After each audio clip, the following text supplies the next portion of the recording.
The hull was enormous. It floated in space like a silver ring around a dead star, and inside it sat representatives from over 400 species. Some were tall and thin with skin like glass. Others were short, heavy creatures with 6 legs and eyes that never blinked. Some breathed gas that would kill a human in seconds, sitting inside sealed pods. This was the Galactic Assembly, the oldest political body in known space, and it had governed the galaxy for longer than human civilization had existed. Nari sat near the back of the hall with her small delegation. She was 53 years old, sharp-faced, with gray streaks in her black hair, and the kind of calm expression that made people think she was always listening and never surprised. She was the president of the United Earth Council, and she had come to the assembly as an observer. Humanity had provisional membership. They were new to the galactic stage. 12 colony worlds, a small defense fleet. Nothing that mattered to anyone in this room. The session had been ordinary. Trade agreements, border disputes between species Nari had never heard of. She was reviewing notes on her tablet when the tone in the hall changed.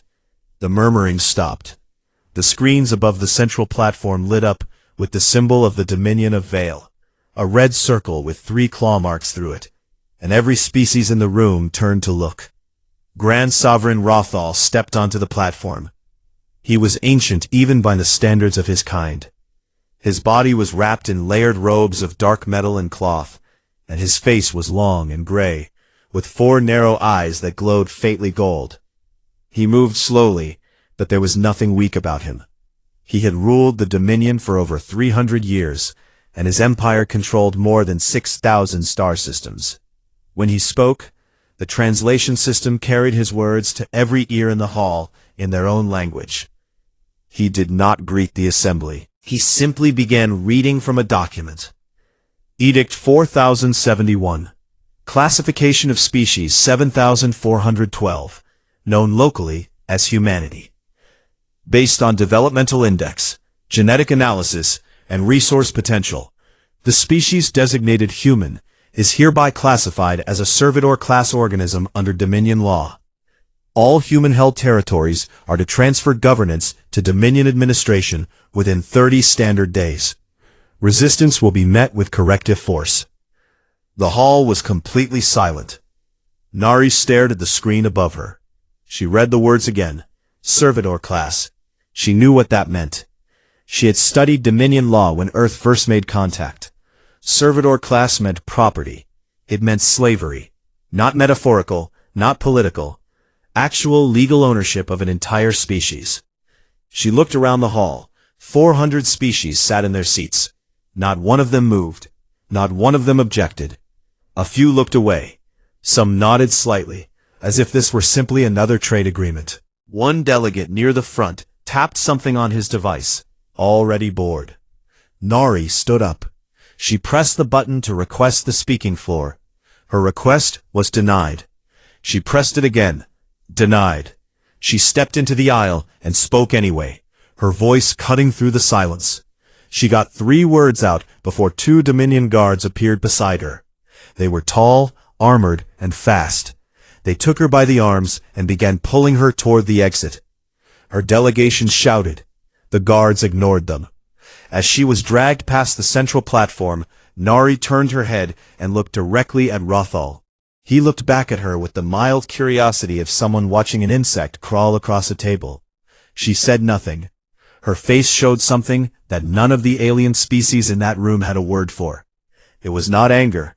It was not fear. It was the expression of a person who had just decided something that could not be undone. The broadcast reached Earth 4 hours later. It played on every screen in every city, on every continent, and every colony world. People watched it in offices, in factories, in kitchens, on trains. They watched the sovereign read the edict. They watched their president dragged from the hall. They watched 400 species sit in silence and do nothing. For a long moment, humanity did exactly the same thing. Nothing. Then the silence broke, and what replaced it was not panic or despair. It was something much more dangerous. It was cold, focused, and it spread through the species like a signal through a wire. Within 6 hours, 3 of Earth's largest civilian shipyards sent messages to the Defense Ministry offering to convert their production lines. Within 12 hours, recruitment centers on every colony world reported lines stretching around city blocks. Nobody had ordered this. Nobody had asked. People simply knew, without being told, what was about to happen. Han Do-hyun was 61 years old and had been retired for 3 years. He had been an admiral in the Earth Defense Fleet, the highest-ranking officer in its history, and he had spent his retirement fishing off the coast of Jeju Island and reading old books about ancient wars. When the call came, he did not ask questions. He put on his uniform, which still fit, and took a transport to the underground command center beneath the Pacific Ocean. The Joint Defense Council was already assembled when he arrived. 12 officers, 6 civilian leaders, and a room full of screens showing fleet positions, production data, and intelligence reports.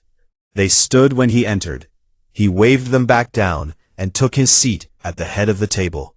He looked at the faces around him. He saw fear in some, anger in most, determination in all. He said one sentence: "They want slaves.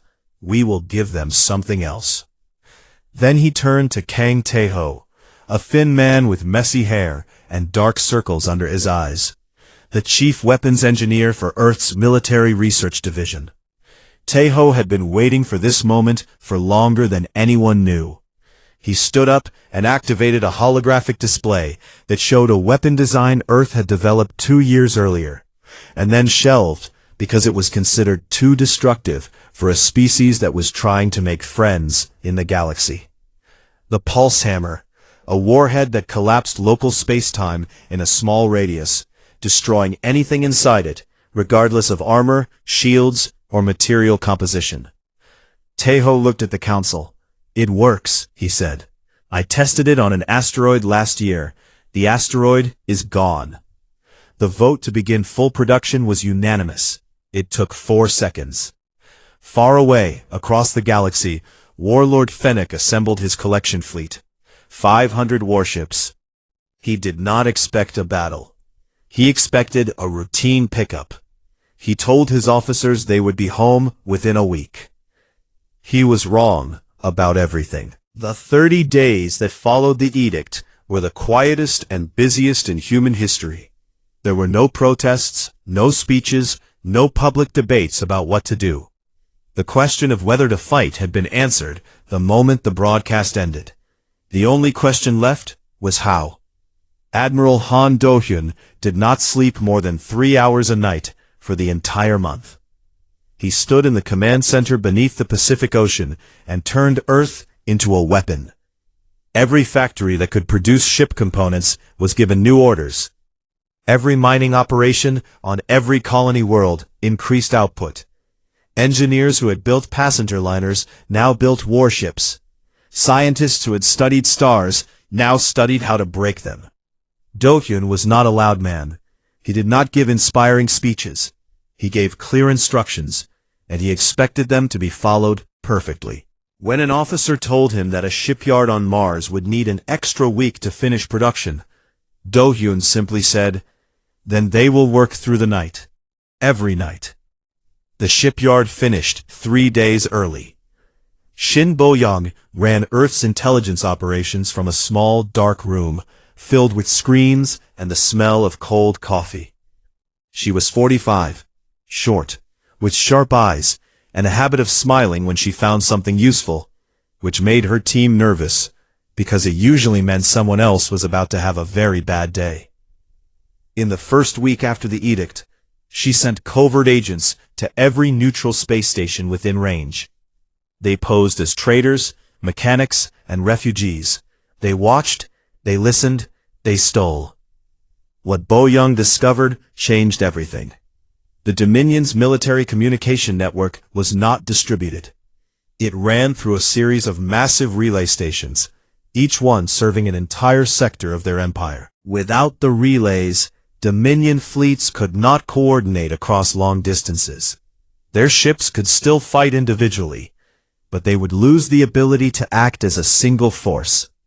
She marked the locations of every relay station on her map, and sent the data to Do-hyun.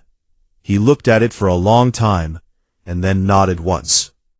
On Earth's colony world of New Busan, the evacuation order came on day 5. The colony was a mining settlement on a rocky planet with thin air and red dust. The people there were tough.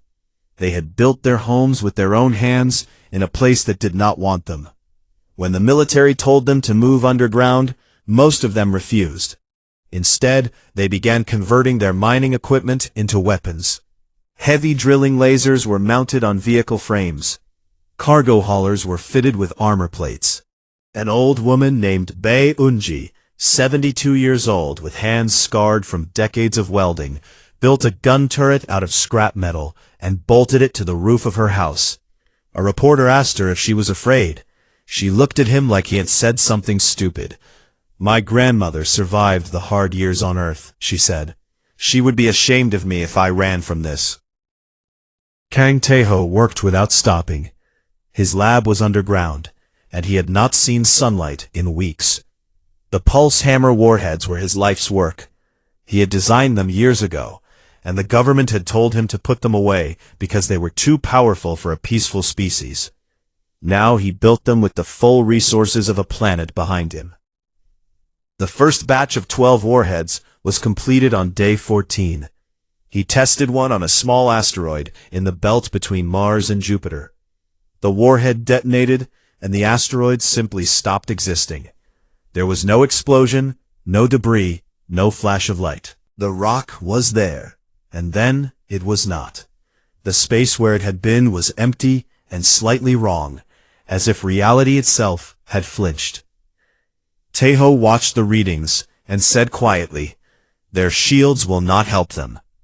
Park Ji-sek commanded the ESS Iron Wake, the largest destroyer in Earth's fleet. It was not a beautiful ship.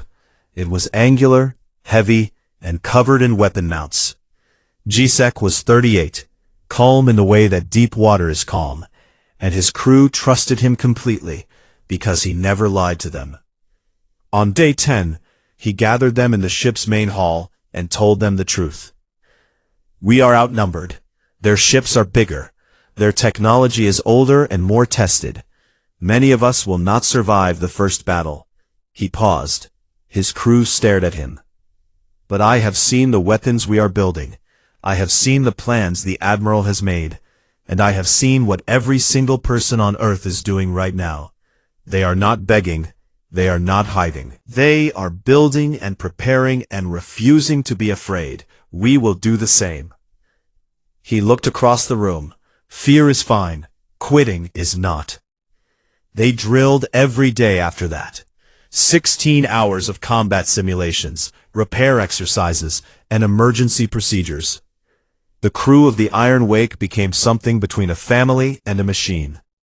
Far away, in the Dominion's throne world of Vale Prime, Consul Mivra reviewed the intelligence reports from the Sol system and felt something she had not felt in a long time. Concern. She was the Grand Sovereign's chief political advisor, and she had served him for 60 years. She was old, careful, and she trusted data more than pride. The data told her something was wrong. She brought her concerns to Rothel in his private chamber.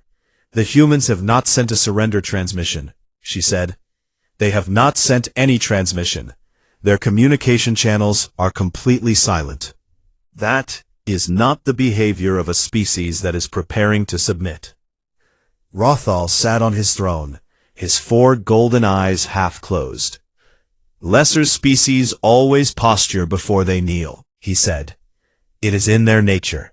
They will submit when the fleet arrives." Mivra wanted to argue. She did not. She had learned long ago that the sovereign did not accept disagreement. She bowed and left the chamber, and the feeling in her chest grew heavier. Day 30 arrived. Warlord Fennec's collection fleet dropped out of hyperspace at the edge of the Sol system. 500 warships, arranged in perfect formation, their hulls dark and massive against the stars. Fennec stood on the bridge of his flagship and broadcast the final demand on all frequencies. Disarm, surrender, submit. The Sol system was silent for exactly 10 seconds. Then a single transmission came back. It was audio only, and the voice belonged to Admiral Han Do-hyun. It was calm, unhurried, and absolutely certain. You are not welcome here. Leave or be left behind. Fennec stared at the speaker. Then he laughed. It was a short, sharp laugh, the laugh of someone who had conquered dozens of worlds and had never once been told no. He ordered his fleet forward. The 30 days were over. The war had begun. The Dominion fleet moved through the outer reaches of the Sol system like a dark wave. 500 warships in tight formation, their engines glowing red against the blackness. Warlord Fennec stood on the bridge of his flagship and watched the sensor screens with mild boredom. He had done this before on many worlds. The pattern was always the same. The target species would panic, scatter, perhaps fire a few desperate shots, and then surrender. It never took long. But as the fleet passed the orbit of Neptune, something was wrong. The sensors showed nothing. No ships, no signals, no defense platforms, no communication traffic. The entire system was silent, as if every human had simply disappeared. Fennec frowned. Silence was not normal. Even species that intended to surrender kept their communication networks active. He opened his mouth to order a full sensor sweep. He never finished the sentence. The asteroid belt came alive. Hundreds of weapons platforms that had been hidden among the rocks for weeks activated at the same moment. They had been built to look like asteroids, coated in dust and debris, running on minimal power so low that no passive scan could detect them. Now they powered up and fired in a coordinated wave that hit the outer edges of the Dominion formation, like a hammer hitting glass. 12 Dominion ships died in the first 4 seconds. Their shields, designed to absorb plasma bolts and kinetic rounds, handled the first impacts well enough. But the platforms fired in overlapping patterns, concentrating dozens of beams on single targets, and even Dominion shields had limits. Ships broke apart in silence, their atmospheres venting into space in white clouds that froze instantly. Fennec shouted orders. The fleet tightened formation and returned fire, destroying the platforms one by one. But the damage was done. The outer ring of his formation was in pieces, and his crews were shaken. This was not what they had been told to expect. Then the real attack came. From behind the shadow of Jupiter, the United Earth Fleet emerged, 93 warships. They were smaller than Dominion vessels, angular and rough-looking, built for speed and violence rather than elegance. They came in a tight spearhead formation, engines burning at maximum, heading directly for the center of the Dominion fleet. At the point of the spear was the ESS Ironwake, and on its bridge stood Park Ji-seok with his hands clasped behind his back and his eyes locked on the enemy. "All ships," Ji-seok said into the fleet channel. "Hold formation. Wait for the Admiral's order." Admiral Do-hyun's voice came through a moment later, calm and steady, as if he were ordering lunch. "Pulse hammers. Fire." The first 12 pulse hammer warheads crossed the distance between the two fleets in seconds. They were small, barely visible on sensors, and the Dominion point defense systems ignored them because they did not match the profile of any known weapon. The warheads detonated against 3 Dominion capital ships. What happened next made no sense to anyone in the Dominion fleet. There was no explosion, no shockwave, no flash. The ships simply ceased to exist. Where 3 massive warships had been, there was empty space. Clean, perfect, empty space. As if reality had erased them. For 3 full seconds, no one in the Dominion fleet moved or spoke. Then, chaos erupted. Fennec screamed for his ships to spread formation, to increase shield power, to target the human fleet with everything they had. The 93 Earthships drove into the Dominion formation like a knife into a body, and at close range, the battle became something the Dominion had never experienced. Human ships fought differently. They were fast, reckless by Dominion standards, and they operated with a coordination that seemed almost instinctive. Where Dominion captains followed strict tactical protocols, human captains adapted in real time, changing plans mid-fight, exploiting gaps that appeared for only seconds. A human frigate would charge directly at a Dominion cruiser, absorb a full broadside, and then fire a pulse hammer at point-blank range, killing both itself and the enemy. The Dominion tactical AI classified these maneuvers as suicidal. They were not. They were precisely calculated sacrifices made by people who had already decided that losing was not an option. On the Iron Wake, Jisoo commanded from the center of the storm. Sections of the hull were open to space. Fires burned in 3 compartments. He did not move from his position.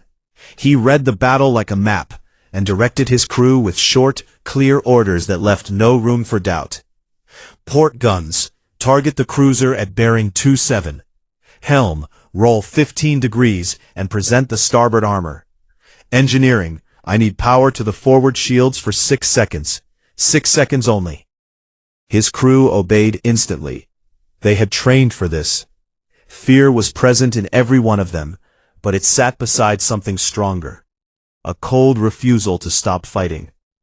On the other side of the battle, Lim Soo-hun led a boarding team onto a crippled Dominion cruiser. Her team was 12 soldiers in heavy armor, carrying breaching charges and automatic weapons. The Dominion crew outnumbered them 4-1. The Dominion soldiers were bigger, stronger, and equipped with superior personal shields. None of that mattered. Soo-hyun's team moved through the ship like smoke. They used breaching charges to blow through walls instead of using corridors, appearing in places the defenders did not expect. They fought in tight spaces where the Dominion soldiers' size became a disadvantage. Soo-hyun herself killed 7 enemy soldiers in close combat, using a combination of her rifle and a short blade she carried on her belt. 40 minutes after boarding, the ship was theirs. On a Dominion destroyer at the edge of the battle, Lieutenant Orath watched his sensor screen and felt something he had never felt before. He was young by Dominion standards, barely into his 2nd century, and he had joined the military because it was expected of his family. Now he watched the display as ship after ship in his fleet disappeared, and the small, ugly human vessels tore through formations that should have been unbreakable. He opened his personal log and recorded a single entry. His voice was quiet and steady, but his hands were shaking. They were supposed to be primitives, a collection run. That is what we were told. Nobody told us they would fight like this. They fight as though death is an inconvenience, as though they have already accepted it and moved past it, and decided to use whatever time they have left to hurt us as badly as possible. I do not understand these creatures. The battle lasted 6 hours. When it was over, Fennec ordered a full retreat. Of his 500 warships, fewer than 180 were able to make the jump to hyperspace. The rest were destroyed, crippled, or captured. The Sol system was filled with wreckage and silence, and the slowly fading heat signatures of the dead. Earth lost 31 ships. Every crew member on those ships had known the risks. Every one of them had gone anyway. The Iron Wake drifted in space. Its hull cracked and burned, half its systems offline. Park Ji-sok stood on his damaged bridge and watched through a shattered viewport as the last Dominion ships fled. He did not cheer. He did not smile. He simply stood and watched them go. And then he turned to his crew and said, "Begin repairs. We are not finished." At the command center on Earth, Admiral Do-hyun received the battle reports. He read every name on the casualty list. Then he addressed the fleet. "That was defense," he said. "Now we go on offense." The news spread through the galaxy like fire through dry grass. A minor species, barely a century into interstellar travel, had shattered a Dominion collection fleet. Not just defeated it, destroyed more than half of it. The reports were confirmed, reconfirmed, and then confirmed again, because nobody believed them the first time. On 100 worlds, in 1,000 stations, species that had lived under Dominion rule for centuries heard the news and did something they had forgotten how to do. They hoped. Yunari understood this. She sat in her office on Earth, looking older than she had a month ago, and she prepared a broadcast that would be transmitted on every open frequency in the galaxy. She did not write it down. She did not rehearse it. She looked into the camera and spoke plainly. We did not start this. We did not ask for war. We do not want empire, and we do not want revenge. But we will not be owned. No species should be owned. The edict that declared humanity as property is still in effect. Until it is gone, until every word of it is erased, we will not stop. That is not a threat. It is a fact. The broadcast reached every corner of known space within days. The reactions were mixed. Some species were afraid, not of humanity, but of what the Dominion would do in response. Others felt something shift inside them, a crack in the wall of fear that the Dominion had built over thousands of years. Admiral Dohyun did not wait for the galaxy to decide how it felt. He launched Operation Long Memory the same week. The operation had 3 targets, 3 Dominion communication relay stations, each one a massive orbital structure that held all military coordination for an entire sector. Shin Boyang had identified them weeks ago. She had mapped their defenses, their crew rotations, their shield frequencies, and their supply schedules. She knew when they were strongest and when they were weakest. She knew the names of the officers who commanded them. 3 small strike groups hit the relays simultaneously. They jumped in fast, fired pulse hammers, and jumped out before the Dominion could respond. Each attack lasted less than 4 minutes. Each relay was completely destroyed. The effect was immediate. Dominion fleet coordination across 3 sectors collapsed overnight. Ships that had been operating as unified battle groups suddenly could not talk to each other. Orders from Vale Prime took hours to reach their destinations instead of seconds. The greatest military machine in the galaxy had been blinded in 3 of its eyes. Kang Taeho, who had not slept properly in 2 months, delivered the 2nd generation of pulse hammer warheads. These were smaller, lighter, and could be fitted to fast strike craft instead of just capital ships. Earth began sending small groups of fast ships deep into Dominion territory to hit supply convoys, fuel depots, and repair stations. They struck without warning, destroyed their targets, and disappeared before reinforcements could arrive. The Dominion had never fought an enemy like this. Their doctrine was built around large fleet engagements, lines of battle, and overwhelming force. They did not know how to fight an enemy that refused to stand still, that appeared from nowhere and vanished like smoke. Their officers sent furious reports back to Vale Prime, demanding more ships, more resources, more intelligence. The answers that came back were slow, confused, and often contradicted each other, because the relay network was in pieces. And then, the uprisings began. The Dravari were a reptilian species that had been enslaved by the Dominion for 800 years. They were used for heavy labor in shipyards and mining operations, and they had been bred for obedience over dozens of generations. But they had not forgotten what freedom was. They had simply stopped talking about it. Shin Boyoung's agents made contact with a Dravari resistance cell on a shipyard world called Station Forge. The agents smuggled in weapons, communication devices, and something more valuable than both: tactical data. Maps of guard positions, shield codes, patrol schedules, everything the Dravari needed to fight.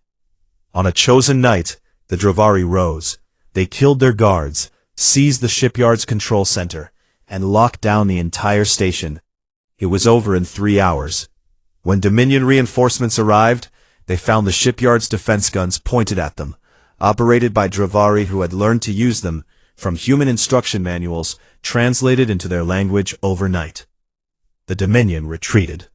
A shipyard world, one of the most valuable military assets in the sector, was lost. It was not the last. On 12 other worlds, enslaved species followed the same pattern.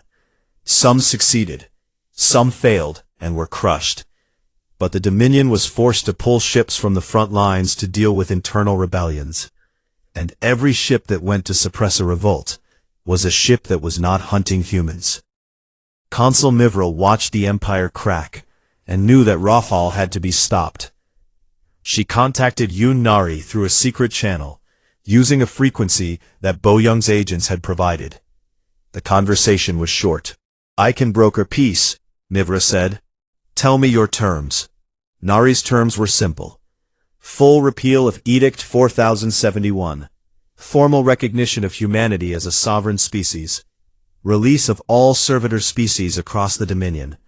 Reparations for damages. Mivra brought the terms to Rothal. He read them in silence, his 4 golden eyes moving slowly across the text. Then, he crushed the document in his hand. "We do not negotiate with property," he said. Mivra left the chamber knowing that the war would continue. She also knew, with a certainty that settled in her bones, that the Sovereign was going to lose. Rothal ordered the assembly of the Grand Armada. Every available warship in the Dominion, 2,000 vessels, pulled from every sector, every border, every patrol route. He gave command to Warlord Fennec, who had survived the humiliation at Sol and burned for revenge. Fennec's orders were absolute. Go to Earth. Destroy everything. Leave nothing. The Grand Armada gathered at the edge of Dominion space, a force so large that it bent the light of nearby stars. It was the greatest concentration of military power the galaxy had seen in 1,000 years. Earth detected the fleet's assembly through Boyang's intelligence network. The data was delivered to Admiral Do-hyun in the command center. He looked at the sensor projections. 2,000 warships, 20 times what Earth had faced before. His staff was silent. They looked at the numbers and saw death. Do-hyun looked at the numbers and saw something else. "They are bringing everything," he said slowly. "Every ship from every sector." He traced his finger across the map, across the vast empty spaces where Dominion patrols had been withdrawn, which means everywhere else is unguarded. He turned to his staff, and for the first time in the war, he smiled. It was not a warm smile. It was the smile of a man who had just found the winning move in a game that everyone else thought was already lost. "We split our forces," he said. 30 ships stay at Sol to hold the line. The rest go with me." He placed his finger on the map, on a single point, deep in enemy territory. Vale Prime, the throne world, the heart of the Dominion. "We are going to knock on their front door." 2 battles began at the same time, separated by thousands of light years, and together they decided the fate of the galaxy. At Sol, the Grand Armada dropped out of hyperspace like a wall of iron falling from the sky. 2,000 warships, each one massive, each one armed with enough firepower to burn a continent. Warlord Fennec stood on his bridge with his hands locked behind his back and his face set in stone. He had been humiliated here once. He would not be humiliated again. What met him was not what he expected. The Sol system had been turned into a death trap. Minefields stretched across every approach lane, millions of small devices drifting in the dark, each one carrying enough explosive force to crack a hull. Orbital gun platforms ringed Earth and Mars and the Moon, their barrels already tracking targets. Swarms of automated drones filled the space between them, small and fast and expendable, programmed to ram enemy ships and detonate on contact. And behind all of it, 30 human warships. Just 30. At their center was the Iron Wake, rebuilt and scarred, her hull patched with new metal that did not match the old. Park Ji-sok stood on his bridge and looked at the sensor screen, showing 2,000 red dots moving toward him, and he felt a calm that surprised even himself. He opened the fleet channel. Our job is not to win. Our job is to hold. Every hour we keep them here is an hour the Admiral does not need to worry about reinforcements. So we hold, we bleed them, and we do not stop. The Grand Armada advanced, and Sol burned. The minefields took the first blood. Dominion ships pushed through them, but every yard cost them hull damage and crew. The orbital guns fired next, heavy beams that cut across space and punched through shields weakened by the mines. The drone swarms hit after that, thousands of small machines crashing into Dominion ships in waves that never stopped. And through all of it, the 30 human warships fought. They fought like people who knew they were outnumbered and did not care. They used asteroids as cover, ducking behind rocks to reload, and then charging back out to fire at close range. They rotated damaged ships to the back and brought fresh ones forward. They covered each other with a coordination that was almost beautiful in its precision. Ji-sok commanded the defense like a man conducting music. He saw the battle as a single living thing, and moved his pieces to match every shift in the Dominion's attack. When Fennec pushed hard on the left flank, Ji-sok pulled ships from the right and hit the center. When the Dominion tried to overwhelm a single position, the drones swarmed in and bought time. Lim Soo-hyun led a boarding action for the second time in the war. Her target was a Dominion command ship that had pushed too deep into the defensive line. She and her team launched from a damaged frigate in a boarding pod, crossed open space under fire, and cut their way through the enemy hull with breaching torches. Inside, the fighting was close and brutal. Soo-hyun moved through the corridors with a calm focus that terrified the Dominion crew. She had done this before. She knew where the critical systems were. Her team reached the engine room in 20 minutes and planted charges that disabled the ship's main power. A Dominion soldier caught her with a shot to the side as she was falling back to the boarding pod. The round punched through her armor and burned a hole through her body that she could fit her fist into. She kept moving, kept fighting, kept giving orders to her team until every one of them was back on the pod and clear. She passed out from blood loss 30 seconds after the pod doors closed. Thousands of light years away, Admiral Do-hyun's strike fleet dropped out of hyperspace above Vale Prime. The Dominion throne world was beautiful. It was a planet of silver cities and dark oceans, ringed by orbital stations and defense platforms that had protected it for millennia. But the platforms were undermanned. The fleet that should have defended them was at Sol, just as Do-hyun had predicted. The strike fleet, 60 fast warships carrying the most advanced weapons humanity had ever built, tore through the orbital defenses in less than an hour. The platforms fought back, but they were designed to hold until the fleet arrived, not to win alone. One by one, they went dark. Do-hyun stood on the bridge of his flagship and looked down at the Dominion's throne world. He had the power to end it. A full volley of pulse hammers would crack the planet's crust and kill billions. His weapons officers waited for the order. He did not give it. Instead, he opened a channel to the planet's surface and broadcast directly to Grand Sovereign Rothal. "Your fleet is at Sol," Do-hyun said. "They are dying. Your orbital defenses are destroyed. Your empire is in revolt. Half your relay network is gone. You have nothing left between my weapons and your world." He paused. "You can end this now, or I will end it for you." Rothal sat in his throne room and listened. His advisors stood around him, their faces showing the fear that his did not. He was ancient, proud, and completely unwilling to accept what was happening. He had ruled for 300 years. He had conquered species that were old when humanity was still living in caves. He would not bow to animals. "Press the attack," he told Fennec through the emergency channel. "Destroy Earth. That is an order." Do-hyun waited. When no response came from the surface, he gave a single command. One pulse hammer warhead was launched at an empty area beside the sovereign's palace. It detonated above a mountain range, 5 kilometers from the throne room. The mountains vanished. A perfect sphere of nothing appeared where they had been, smooth and empty and terrifying. The palace shook. Windows shattered. Dust filled the air. But the palace itself was untouched. The message was simple. We could destroy you. We chose not to. Understand what that means. At Seoul, the Dominion fleet received word that Vale Prime was under human guns. The effect was immediate. Officers who had been fighting with full commitment suddenly realized that their home, their families, their world was unprotected.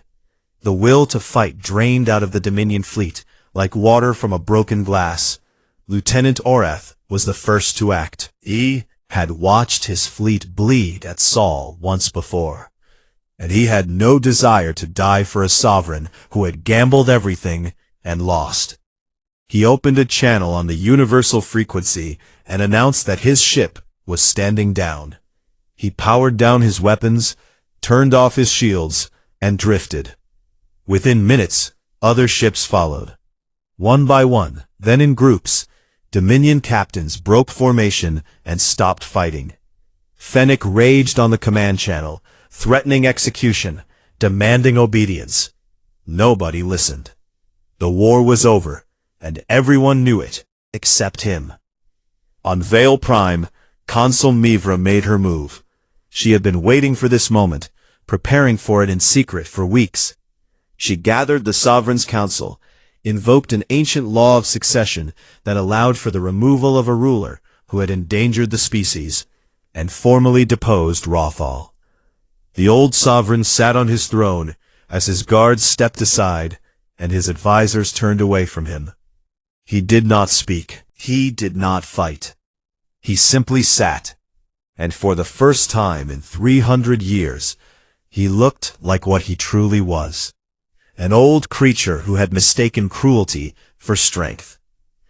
Mivra contacted Nari within the hour. Edict 4071 was repealed. All servitor species were granted immediate freedom. Formal negotiations for peace would begin at once. The war was over. Months later, the Galactic Assembly reconvened. The hall was the same as before, the silver ring around the dead star, the hundreds of species in their seats. But everything had changed. New delegations sat in places that had been empty before.